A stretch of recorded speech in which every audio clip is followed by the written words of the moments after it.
Ann Curtis nagsalita na at nanindigan kaugnay ng mga sinabi ni Mr. Bong Sun-tai.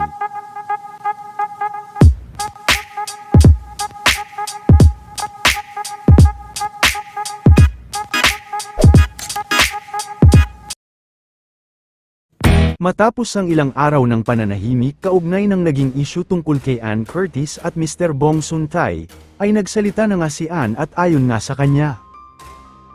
Mr. Sun-tai, I won't spend much time on you, not because what you did was small, but because this was never really about you. Since you used me as an example, let me use you as one too. You've become the poster boy of something much bigger, a culture that still thinks it's acceptable to talk about women this way.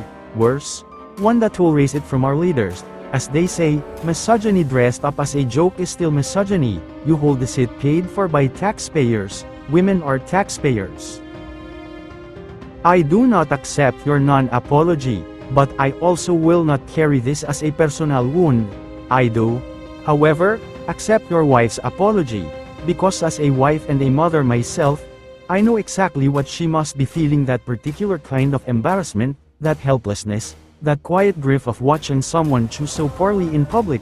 To her, and to your children, this is not your shame.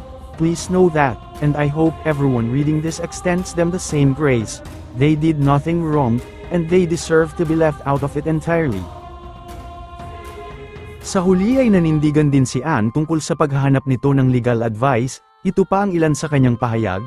Many leader who cannot respect women does not understand leadership at all. Respecting women, after all, is simply basic decency. To the Ethics Committee, I hope you do not let this pass. The integrity of public office depends on the standards it upholds. I will be seeking legal advice and will consider all my options. Looking forward.